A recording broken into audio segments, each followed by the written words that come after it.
nggak sih kamu lihat cahaya kecil berkedip-kedip di antara rerumputan? Bukan dari senter, bukan dari lampu, tapi dari makhluk mungil yang dulu menghiasi malam kita. Ya, kunang-kunang.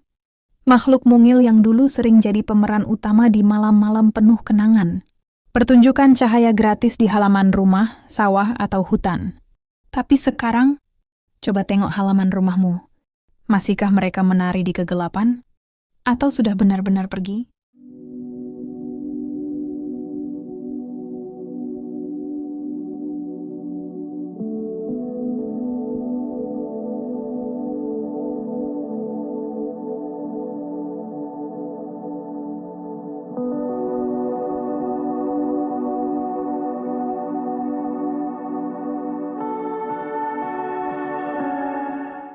Dulu, kita tidak butuh lampu hias atau kembang api. Karena setiap malam di desa, kunang-kunang sudah jadi pertunjukan cahaya gratis. Kita mengejar mereka tertawa terjatuh, tapi tetap bahagia. Cahayanya sederhana, tapi entah kenapa terasa menyihir. Seolah malam itu sedang bercerita lewat titik-titik cahaya yang menari. Bagi sebagian orang, kunang-kunang bukan cuma serangga. Mereka adalah kenangan, nostalgia, bahkan simbol harapan. Di Jepang, kunang-kunang dipercaya sebagai roh para samurai yang gugur. Di Amerika Latin, mereka disebut sebagai pelita para arwah yang sedang berkelana. Dan di Indonesia, beberapa desa percaya kalau kunang-kunang muncul sebelum hujan, itu pertanda keberuntungan. Tapi di balik mitos dan legenda, ada satu kenyataan yang sering kita lupakan.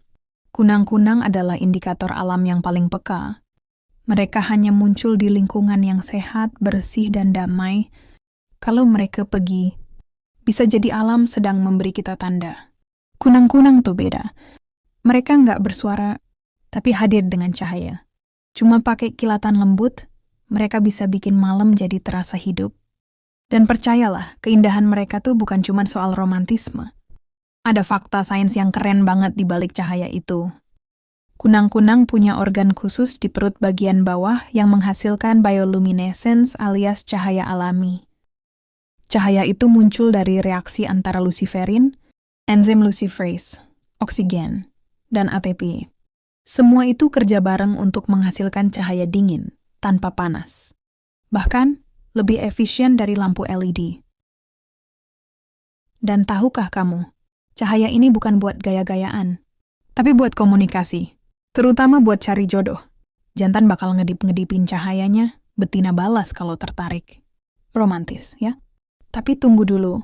Nggak semuanya happy ending. Ada juga kunang-kunang penipu. Iya, serius. Beberapa spesies kunang-kunang betina, khususnya dari genus Photuris, pura-pura jadi betina dari spesies lain buat narik jantan. Pas jantan datang, bukan cinta yang didapat, tapi malah jadi makanan. Ini tuh kayak ghosting, tapi level ekstrem. Alam juga punya drama, bro.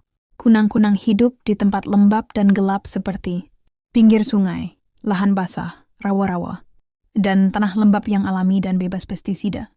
Masalahnya, semua habitat itu sekarang makin dikit. Diganti jalanan, bangunan, lampu jalan, dan komplek perumahan yang terang benderang. Polusi cahaya jadi musuh utama mereka. Bayangin sinyal cinta mereka jadi kalah terang sama billboard.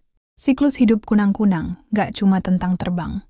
Kunang-kunang punya tahapan hidup yang lumayan kompleks. Pertama, bertelur. Kunang-kunang betina biasanya bertelur di tanah, seringkali di tempat-tempat lembab seperti dekat kolam, sungai, atau di bawah serasah daun. Telur-telur ini menetas dalam beberapa minggu. Kedua, menjadi larva.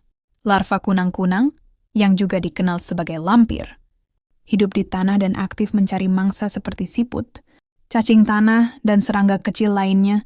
Larva kunang-kunang dapat hidup selama 1 hingga 2 tahun atau bahkan lebih, tergantung pada spesiesnya. Mereka juga memiliki kemampuan untuk mengeluarkan cahaya. Ketiga, menjadi pupa. Setelah beberapa waktu, larva berubah menjadi pupa. Pupa biasanya bersembunyi di dalam tanah atau di tempat-tempat tersembunyi lainnya. Proses yang terakhir menjadi dewasa. Setelah beberapa waktu, pupa akan menjadi kunang-kunang dewasa. Kunang-kunang dewasa memiliki sayap dan dapat terbang. Fungsi utama mereka adalah berkembang biak. Mereka akan mencari pasangan dengan menggunakan cahaya yang mereka hasilkan. Masa hidup kunang-kunang dewasa biasanya singkat, hanya beberapa minggu saja, dan mereka akan bertelur untuk memulai siklus hidup baru. Tapi sayangnya, banyak larva mati sebelum sempat jadi dewasa, gara-gara pestisida dan bahan kimia. Kenapa mereka menghilang? Karena ada beberapa faktor utama, yaitu 1. Hilangnya habitat, pembangunan, alih fungsi lahan, dan perubahan penggunaan lahan telah mengurangi ketersediaan tempat tinggal yang ideal bagi kunang-kunang. 2. Polusi cahaya, lampu-lampu kota, kendaraan, dan bangunan mengganggu sistem komunikasi kunang-kunang yang menggunakan cahaya untuk mencari pasangan. 3. Penggunaan pestisida. Pestisida yang digunakan dalam pertanian dan kehutanan dapat meracuni kunang-kunang, terutama pada tahap larva yang hidup di dalam tanah atau air. 4. Perubahan iklim. Perubahan suhu dan pola curah hujan dapat mempengaruhi ketersediaan sumber makanan dan kondisi habitat kunang-kunang. 5. Spesies invasif. Beberapa spesies invasif dapat memangsa kunang-kunang atau bersaing untuk mendapatkan sumber daya makanan. Semua itu bikin kunang-kunang makin sulit bertahan. Mereka butuh gelap, tenang, lembab, bukan jalanan sibuk yang penuh lampu 24 jam.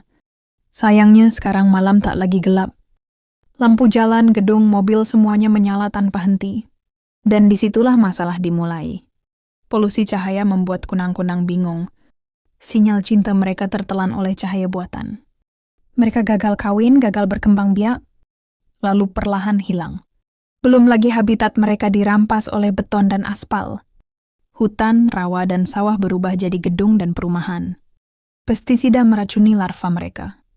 Iklim yang kacau mengacaukan siklus hidup mereka. Semua ini membuat satu fakta menyakitkan. Bukan mereka yang memilih pergi, tapi kita yang mengusir mereka secara perlahan. Fakta unik tentang kunang-kunang yang jarang diketahui. 1. Tidak semua kunang-kunang bisa terbang. Beberapa betina tetap di tanah, mirip larva, tapi tetap menyala. 2. Ada juga kunang-kunang penipu. Spesies tertentu meniru kilatan betina lain hanya untuk memangsa pejantan. 3. Bahkan telur mereka bisa bercahaya. Sebuah alarm alami untuk memberitahu predator, "Aku bukan makanan enak." 4. Dan di laut tropis, ada kunang-kunang laut. Namanya ostrakot, yang menyala biru di dalam air. Cahaya kehidupan ternyata tak cuman ada di daratan.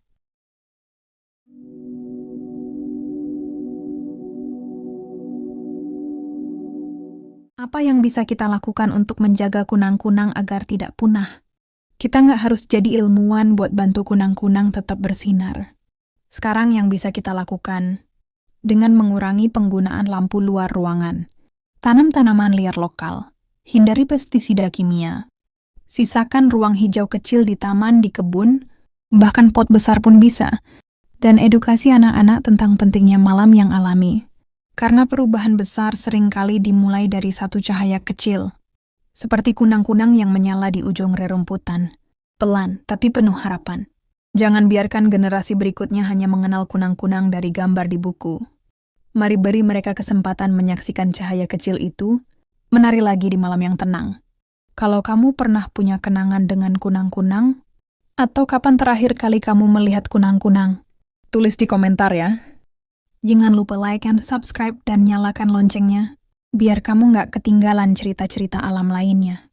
Terima kasih sudah menonton. Sampai jumpa di video berikutnya.